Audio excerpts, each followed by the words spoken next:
Bismillahirrahmanirrahim. Assalamualaikum warahmatullahi wabarakatuh. Alhamdulillahirabbil alamin. Assalatu wassalamu ala asyrafil anbiya'i wal mursalin wa ala alihi wa ashabihi ajma'in. Wala hawla wala quwwata illa billahil aliyyil azim. Allahumma la sahla illa ma ja'altahu sahla wa anta tash'alu hazana idza syi'ta sahla.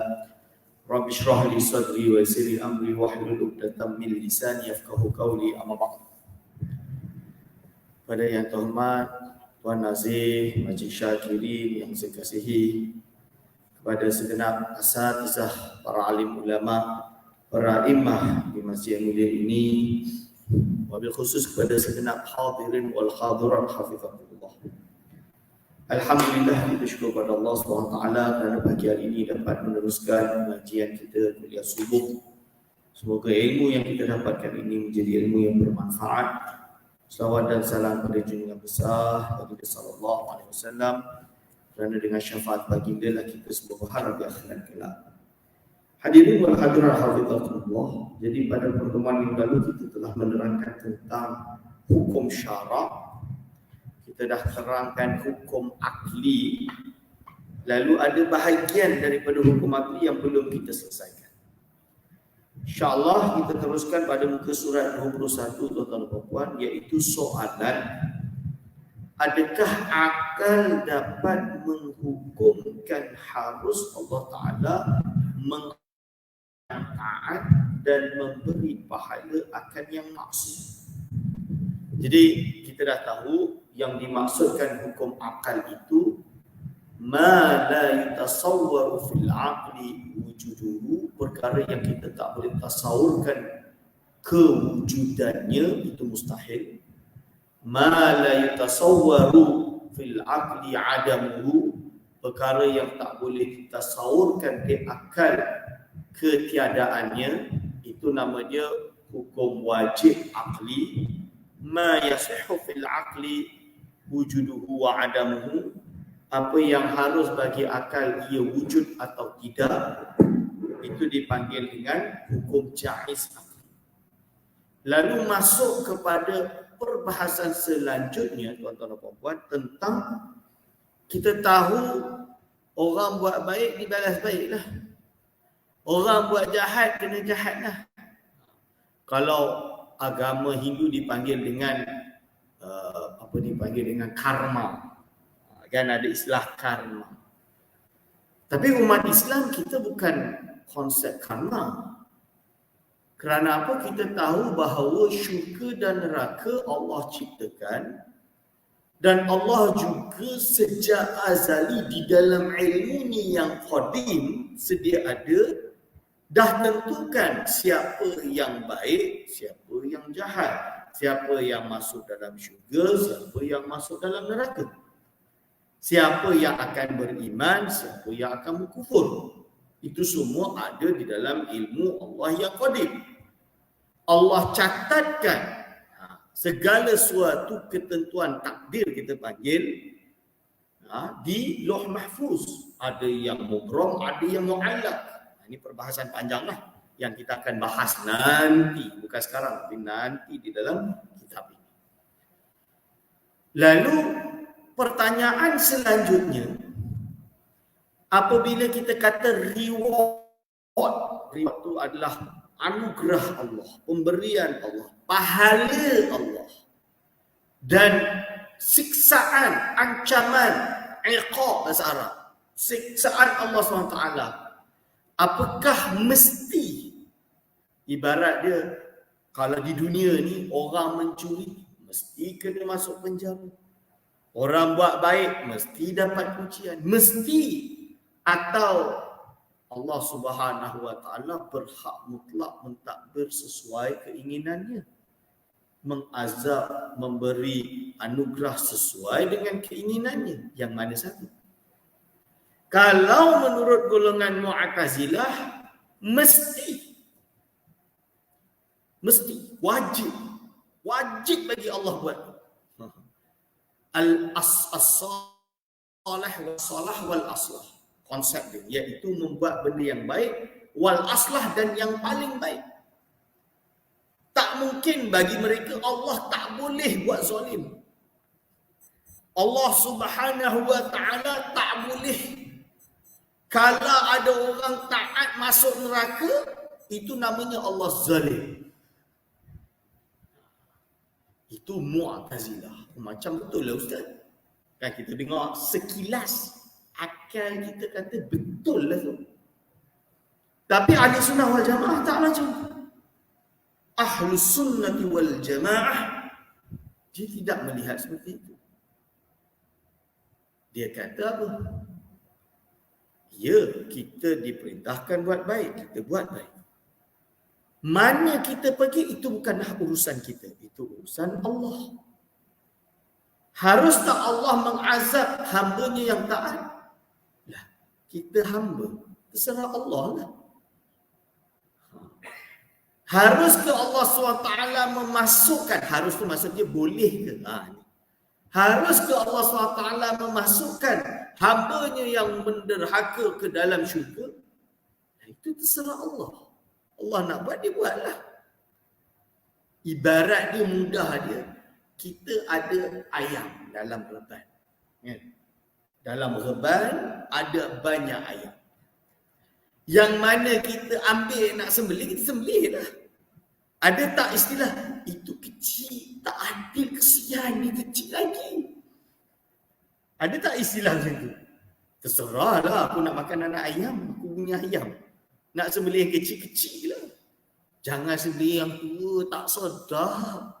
Kereh daging dia, biar pik lah. Nak ambil yang tua, tu ayam aku. Contohnya. Itu konteks makhluk. Allah Subhanahu wa ta'ala terserah mana-mana hamba dia. Itu hak prerogatif Allah Subhanahu wa ta'ala. Itu akidah Ahli Sunnati wal Jamaah. Boleh tak kita kata Allah zalim lah macam tu? Tak boleh. Tiada istilah zalim kerana seluruh makhluk ini, segala isi alam adalah milik Allah semata-mata. Dia buat apa dia nak. Lalu Ustaz, kenapa kita duduk penat-penat solat ni taat Allah? Kan Allah dah tentukan syurga neraka kat mana. Saya solat macam mana pun, kalau Allah tentukan saya neraka, masuk neraka lah saya. Saya solat macam mana pun, kalau Allah dah tentukan syurga, syurgalah saya. Kan tak payah solat, siapa tahu masuk syurga. Kalau tak solat, mesti masuk neraka, dah macam Allah dah tentukan. So what? Astaghfirullahalazim. Berarti macam ni salah besar. Macamlah dia tahu takdir Allah tu apa? Kita tahu tak kita masuk syurga ke neraka? Tak tahu. Jadi kita kenalah ibadah dengan sungguh-sungguh. Harapan kita masuk dalam syurga. Ini harapan. Ini basic, the most basic creed. Paling bawah, akidah paling rendah pun macam tu.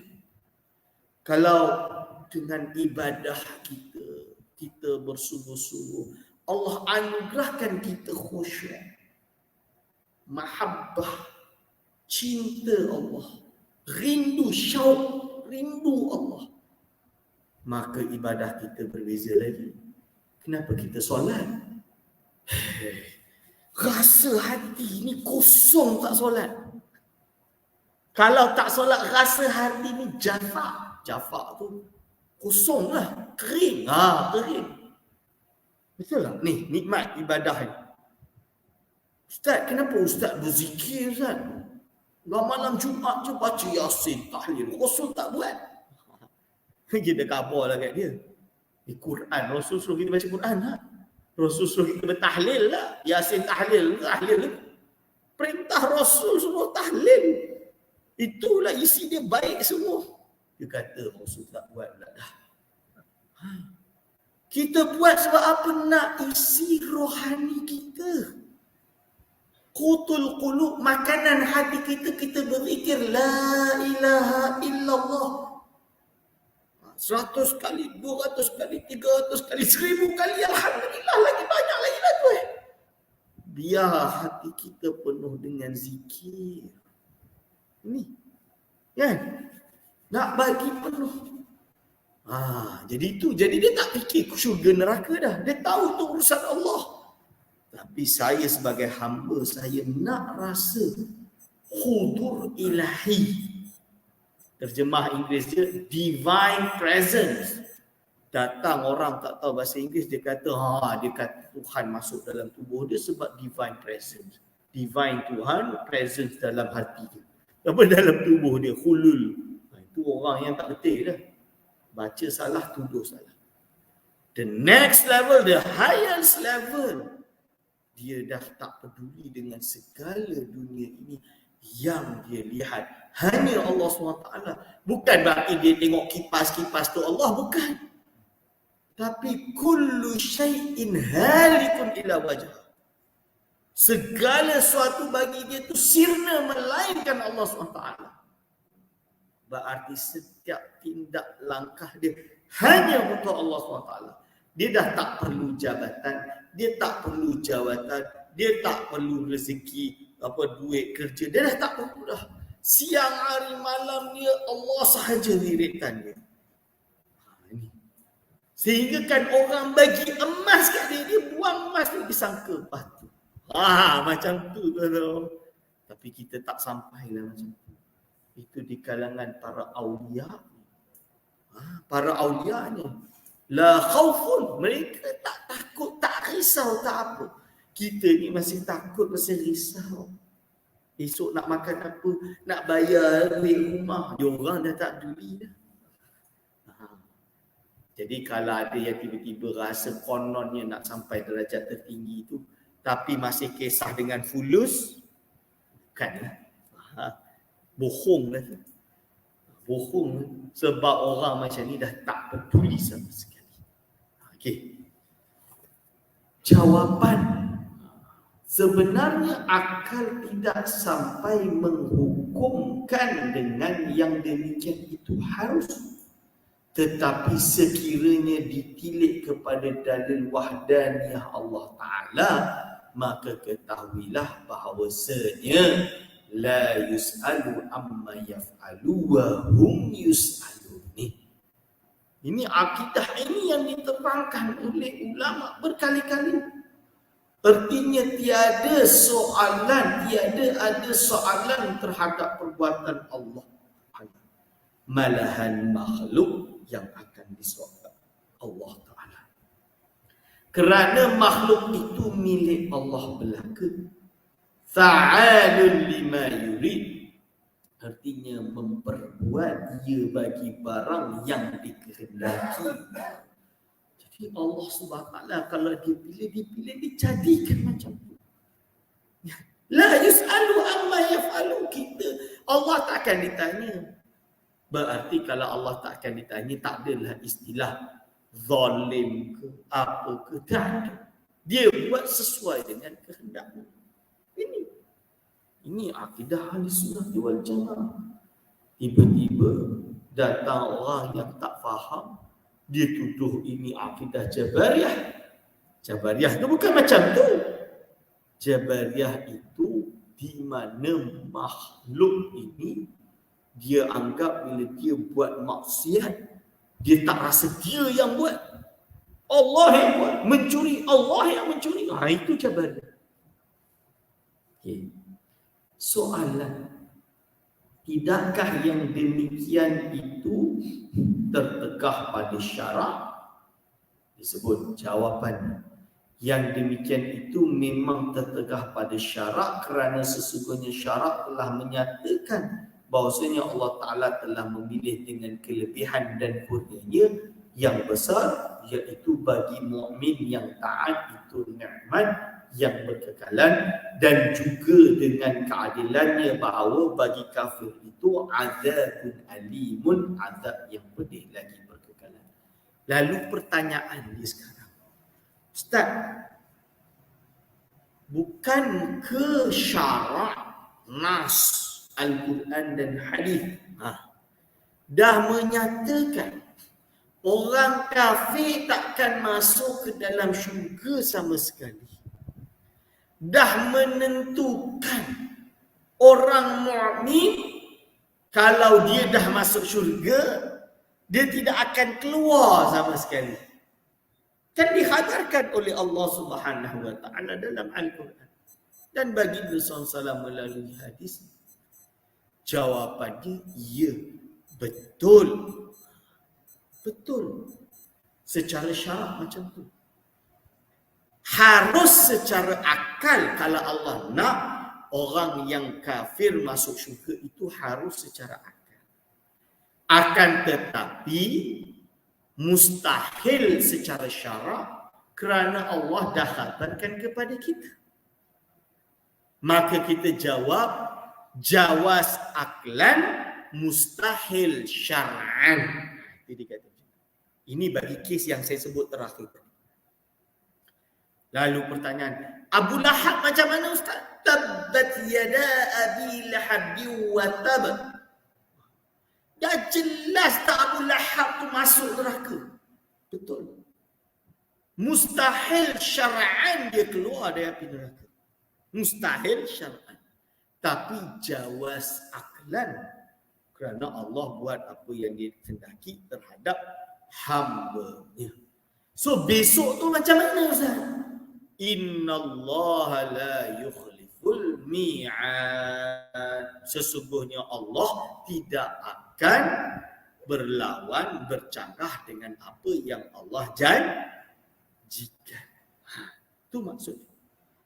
Lalu seumpama ada orang mukmin tapi dia buat maksiat, apakah dia akan masuk syurga? Walau mithqala dzarratin minal iman, walau sebutir zarrah kecil iman dia ada dalam hati dia, walau kan, dia mungkin masuk, mungkin tak wajib, mungkin masuk neraka, disiksa waktu yang lama, mungkin waktu yang sedikit, mungkin kita tak tahu kan. Mungkin Allah ampunkan dia, mungkin Allah ampunkan dia dan masukkan dia ke dalam syurga. Walaupun dosa yang dia buat tu segunung. Selagi bukan kufur, dia mati dalam, selagi dia tidak mati dalam kufur. Berarti kalau dia ada sebutir iman sekalipun di akhir hayatnya, fahuwa mu'minun. Kan? Jadi kalau kita sebut ni, don't judge people. Jangan judge, tengok orang jahat buat maksiat ahli neraka. Ahli bid'ah masuk neraka. Itu lagi teruk. Terus. Jangan. Siapa tahu kalau Allah ampunkan dia dan masukkan dalam syurga. Ini kalau orang yang kafir, ya, mati dalam kekufuran, kan, dia akan masuk dalam neraka. Ini itu jelas, dan dia tidak akan keluar daripada api neraka sama sekali. Berarti betul lah yang atas tadi, secara tidak langsung apa yang dijelaskan oleh Syekh tadi itu betul, tidak salah. Okey, faham tu? Faham kan? Mudah kan nak faham perkara ini? Jadi kita sebagai orang beriman, kita jangan mudah judge people. Kita tengok hari ni ada orang buat banyak dosa, tiba-tiba dia taubat besok. Kan? Apa kita nak buat? Dia boleh dari min asfalis safilin, dari yang paling bawah menjadi yang paling atas. Kita tak tahu, don't judge people. Jangan. Kita tak boleh hukumkan apa. Kita tak tahu. Ni dia tuan-tuan. Hadirin wal hadirat. Lalu kalau macam tu Ustaz, bolehlah kita buat maksiat, siapa tahu Allah ampunkan kita masuk ke dalam syurga. Itu bodohlah yang cakap macam tu. Jahillah yang cakap macam tu. Kerana apa? Why you want to jeopardize? Nak menjauhkan diri engkau daripada Allah SWT. Dah tahu kebenaran tersebut, buatlah dengan harapan kita mendapat dua peringkat pertama, kedua, ketiga yang awal tadi. Itu harapan kita. Yalah pertama tu dah, kedua, ketiga. Nak tak? Itulah kegunaan tasawuf. Tasawuf tu nak lembutkan hati kita ni, ketuk hati kita. It's not everything you buat you get, you tak buat you tak get. No. It's about doing it not because of what we will get or what we want to get, what we want to have. No. Kita buat because of kita tahu, kita sedar diri kita ni siapa. Do we not know who we are? Tahu tak kita ni siapa? Tahu tak kita ni hamba Allah? Bila kita dah tahu kita hamba Allah, kita buat kerana kita hamba Allah. To obey Allah, taat Allah. Untuk betul-betul tenggelam mentaati Allah SWT dalam segala perbuatan, ucapan dan hati kita. Ini yang kita nak. Ini tak boleh kita capai melainkan kita beriman pertama, beribadah dengan sungguh kedua, yang ketiga istiqamah. Ini. Okey. Jadi bila orang tanya, Ustaz, kita ni tahu akidah tapi tak tahu tasawuf. Tak boleh. Kena tiga-tiga. Al-Imam Ibnu Ashir Al-Andalusi. Kita kat Malaysia tak pernah dengar lah. Kalau Imam Sanusi selalu dengar, Imam Ibnu Ashir tak pernah dengar kan? Nak khabarkan dia, Imam Ibnu Ashir ni kalau dekat Morocco tu, nama dia sangat tersohor. Semua pelajar pondok hafal kitab dia, Mursyid Mu'ain. Semua tanpa terkecuali. Tak hafal tak lulus. Bukan tak lulus, tak boleh masuk pondok kalau tak hafal. Sampai macam tu. Dia susun kitab dia akidah, fiqh, tasawuf. 3 fan ilmu kita tak boleh gugurkan. 3 fan ilmu yang kita kena jaga. Wajib minal ma'lum minad din bid-darurah.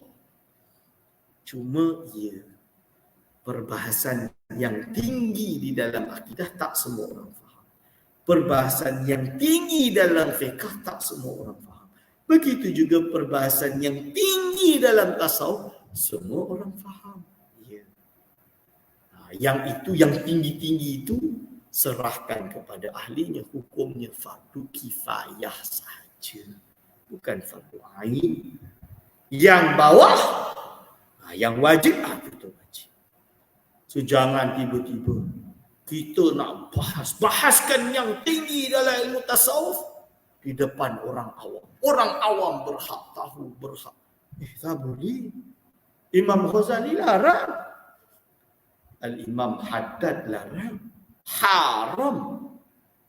Imam Ghazali kata, ifsya'us sirri rububiyati kufrun. Menyikap rahsia ketuhanan itu kufur. Tapi dia bukan kata kufur lu masuk neraka terus, tak. Dia kata kufur ni bukan keluar dari iman, tapi taklif, iaitu bahaya. Itu disebut. Sebab itu perbahasan tinggi kita tak bahas. Dalam hari ini, zaman Facebook, social media, YouTube, dibuat suatu gerakan nak orang awam menjadi hakim kepada golongan sufi dan nak kafirkan golongan sufi. Ini macam mana? Nak orang awam menjadi hakim mengutuk ulama. Nak jadikan orang awam menjadi hakim kepada para ilmuwan. Ustaz-ustaz ahli akademik bila membahas perkara yang metafizik yang susah, dia bawa dragkan perkara tersebut bagi kepada orang awam untuk menjadi hakim. Boleh ke tak boleh? Bahaya. Nanti orang bahas tadi tu, yang saya bahas tadi tu, boleh ke orang mukmin masuk orang yang taat masuk dalam neraka? Kan? Orang yang maksiat masuk dalam syurga. Orang awam yang tak faham, dia kata macam tadi lah, tak payahlah aku solat. Aku lebih baik tak payah solat aku. Mungkin kalau Allah takdirkan masuk syurga lah aku. Ini kita tak boleh. Sebab itu kita kena ajarkan dengan cara yang benar. Masalah takdir ni masalah yang very, very sophisticated. Sangat sophisticated, sangat susah, sangat sulit. Tapi dia rukun iman yang keenam, tuan-tuan. Rukun iman. Jadi kita kena ajar umat dengan cara yang betul, bukan dengan cara yang salah. Okay. Lalu kenyataan sifat-sifat yang wajib bagi zat Allah Subhanahu wa taala. Jadi kenyataan sifat-sifat yang wajib bagi zat Allah Taala. Jadi apakah sifat wajib bagi zat Allah Taala? Dengan ijmali dan tafsil. Dia ada dalil ijmali, dalil yang tafsili. Bila kita kata kenal Allah, apa maksud kenal Allah? Kenal Allah ini adalah mengetahui melalui sifat-sifat Allah. Mengetahui. Jadi boleh ke ustaz kita tahu zat Allah? Kalau maksud dia tahu, seperti tahu Bilal kan, contoh dia dan lain-lain, taklah. Bentuk dia macam mana? Allah SWT ni tak berbentuk lah. Ini maksud dia. Kita tak boleh lah nak tahu hakikatul kunhi dhatihi tu. Kita tak boleh lah nak tahu, hanya Allah yang maha mengetahui. Akan tapi kita kenal zat Allah melalui apa? Iaitu Allah SWT zatnya bukanlah banyak, tapi esa. Itu boleh lah. Esa. Tak samalah dengan makhluk. Betul tak? Itu kita tahu. Apa yang terkhayal dalam akal kita, Allah SWT berbeza dengan apa yang dikhayalkan. Itu betul. Itu cara mengenal Allah. Lalu selanjutnya, sifat. Boleh mengenal sifat Allah. Mengenal sifat Allah, mengenal Allah lah. Ini namanya mengenal Allah. Bukan orang kata nak kenal Allah ni, dia karut-karut cerita. Cerita yang pelik-pelik, yang makrifat-makrifat, tidak berlandaskan, bersandarkan kepada hujah-hujah ilmiah. Lalu disebut apa soalan? Apa yang wajib bagi zat Allah Ta'ala dengan ijmali? Jadi nak tahu apa sifat wajib bagi Allah SWT. Apakah wajib bagi zat Allah Ta'ala dengan dalil ijmali? Ijmali dalil umum. Jawapan. Yang wajib bagi Tuhan kita Allah Azza wa Jalla dengan ijmal, dengan cara dalil yang bersifat umum. Yang umum ni untuk tuan-tuan puan-puan lah tahu. Iaitu bersifat Allah Azza wa Jalla itu dengan segala sifat kesempurnaan. Jadi apa? Allah SWT itu bersifat dengan segala sifat kesempurnaan, kamalan. Dengan sifat kamalan. Ini Allah yattasifu bil kamalan, dengan sifat kesempurnaan yang tiada terhingga banyaknya. Sifat kamalan Allah tiada terhingga banyaknya, sangat banyak. Dan tiada siapa yang mengetahui melainkan Dia jua. Jadi kita tahulah Allah bersifat dengan segala sifat kesempurnaan. Macam mana kesempurnaan? Kita tak tahu exactly tak. Kita tahu secara umum. Nanti tafsiri sifat 20 itu yang kita boleh hafal. Kita limitkan tak? Kan dia tak limitkan. Kita serahkan itu kepada Allah SWT. Ini dia. Jadi jangan tiba-tiba datang geng-geng Wahabi ni. Dia kata kat koma nanti, oi, jangan ngaji dengan Asy'ariyah ni. Jangan ngaji dengan Ustaz Aiman ni. Sebab apa? Dia kata sifat Allah 20 je. Limit 20. Siapa kata Asy'ariyah limit 20? Tidak. Tak. Ini baca ni. Ini Asy'ariyah ni. Dia tak limit kepada 20. Hanya saja akal kita boleh sampai 20 je lah. Nak tambah Ustaz, Allah kan ada sifat rahmat, kenapa Ustaz Aiman tak masukkan? Kita jawab Rahman tu bukan kita anggap sebagai sifat. Asy'ariyah kategorikan sebagai asma dan af'alnya. Af'al tu perbuatan Allah. Ada orang tak kaya, sakit, lalu Allah mercy dia, Allah bagi dia rahmat, Allah bagi dia rahmat, dia sihat, miskin jadi kaya, itu nama dia af'al. Dari tiada lalu ada. Kan? Jadi kalau tak betul-betul pakar dan faqih dalam akidah, jangan ngata. Oh, tapi Ustaz Aiman boleh pula cakap tentang Wahabi pula, sesatkan Wahabi misalan dia. Ni nak khabar kan? Kita belajar akidah Wahabi Tauhid 3 tu, saya ngaji Tauhid 3. Dulu ngaji, bukan ngaji sebab saya sempat belajar. Dulu hafal rububiyah, uluhiyah, asma wa sifat dan di mana kesalahan dia. Itu kita belajar. Belajar dulu macam diorang lah. Lepas tu baru kita tahu, kita betulkan mana yang salah. Ini yang salah. Kita bagi tahu ni yang salah. Itu cara dia. Jadi kena faham. Tak faham jangan cakap. Lalu soalan, berapa yang wajib pada hak Tuhan kita Jalla wa Azza dengan tafsir huraian. Lalu nak bahas berapa wajib, sifat wajib bagi Allah Subhanahu wa taala dengan cara tafsir.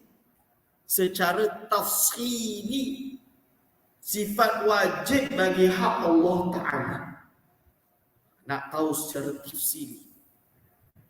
Lalu yang wajib bagi Tuhan kita dengan tafsir itu 20 sifat. Jadi sifat wajib bagi Allah SWT dengan tafsir itu 20 sifat.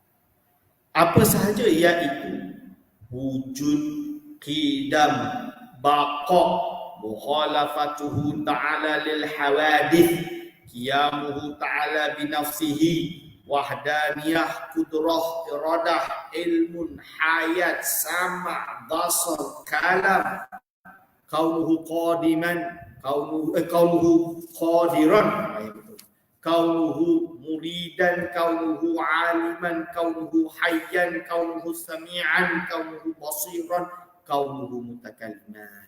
Ini kena hafal lah. Alhamdulillah, insyaAllah semua hafal. Allah wujud, qidam, baqa, mukhalafatuhu lil hawadithi, qiyamuhu bi nafsihil wahdaniyah, qudrah, iradah, ilmun, hayat, sama', basar, kalam, qadiran, muridan, aliman, hayyan, sami'an, basiran, mutakalliman. 20 sifat kena hafal. Dulu kat masjid-masjid, surau-surau sebelum solat tu kadang baca tu dulu. Bukan nak kata itu ibadah mahdoh, bukan. Tapi mengambil kesempatan agar masyarakat hafal, kenal Allah. Bila datang Portugis, datang Belanda, datang British, umat Islam, orang Melayu tak murtad. Iman dia kuat. Sebab apa? Dia dah diulang-ulang sifat 20 tu. Dalil-dalil sifat 20 tu. Hujah-hujah sifat 20 tu dah diulang-ulang. Masuk di dalam akal dia. Orang awam minimum hati iman dia kuat, kental. Bila dia kenal dengan orang putih ni, dia tak ada nak masuk Kristian . Tak ada nak murtad . Ini fakta kan. Kita zaman dulu dah bertahun-tahun sebelum ada perlembagaan lagi. Kita memang tak terusik lah. Hatta orang Jawa yang Islam asalnya, orang Sumatera yang Islam asalnya, dia tidak terkesan. Yang terkesan itu golongan Buddha, golongan Hindu yang ada kat sana, ya. Sebahagian mereka berubah. Hari ini baru di Indonesia terjadi pengaruh perkara tersebut. Kenapa? Menurut penilaian lah kawan-kawan pengkaji-pengkaji ini, kenapa? Dr. Khalid Zahri dia ada sebut dalam satu artikel. Dia kata kerana akidah 20 ni, sifat 20 ni bila kita hafalkan, kita lekat, kita terbenteng secara akidah. Bila kata Tuhan 3 atau tapi 1 tu kita akan tolak kerana Allah SWT wahdaniyah, mesti esa. Tapi kalau tidak ada, so macam mana dia boleh diconfusekan? Sebab akidah dia tak kuat. Akidah dia tak ada benteng. Dia ibarat Islam kerana ikut. So nama bila ikut, bila kena cucuk sikit demi sikit, akidah dia lumpuh. Ini. Sebab itu jangan bid'ahkan ulama dulu duk buat. Nak solat, baca sifat 20 dulu, solawat dulu, kan? Bukan nak kata itu ibadah mahdoh wajib, tidak. Tapi salah satu medium pendidikan kepada umat orang awam. Kalau ceramah kuliah subuh ni tadi berapa banyak soft. Habis dia solat, boleh separuh dah balik. Separuh dah tak nak dengar pengajian ni. Dia tak dengar sifat 20 yang teman sebut ni. Tapi kalau contoh dia, dulu kat pondok itu kita memang, bukan kat pondok, dekat, ayolah kat pondok. Orang-orang tua-tua yang bahagian tu pondok tua ni. Jadi bila tengah tunggu imam datang, bacalah Allah wujud idam baqa atau macam-macam, dibuat lagu untuk mudah hafal. Kalau orang Arab dibuat syair, nazam Asmaul Husna. Kita kalau kat pondok dekat sekolah agama, nas'aluka ya man huwallahu alladhi la ilaha illa huwar rahmanur rahim al-malikul qudusus salam ila akhir. Betul? Itu nama dia Asmaul Husna. Wajib di pondok. Hafal terus. Hari ini dah tak ada. Kadang budak kita pun Asmaul Husna tak hafal. 99 nama Allah tak hafal. Sifat 20 tak hafal. Sebab apa? Bid'ah, tak boleh buat, tak boleh buat ni. Semua bid'ah. Betul. Baca syair sifat 20 bid'ah. Dikatakan akidah Greek Yunani. Habis dah kita. Kita kat negeri Selangor ni kena benteng ni. Kena benteng ni penghulu. Saya kata betul, kena benteng. Selangor ni yang paling parah sebab apa? Kita dekat metropolitan. Macam-macam ada. Ni. So, sebab itu akidah ni kena mantap. Jadi terima kasih kepada Raihan. Kerana nak kabarkan, saya dulu tak hafal sifat 20 kalau tak hafal lagu Raihan tu. Ni fakta betul. Saya takkan hafal sifat 20 kalau tak hafal lagu Raihan tu. Soalan. Kepada berapa bahagi terbahagi ini sifat dan apa erti sifat? Dia kata, ada berapa bahagian sifat dan apa erti sifat?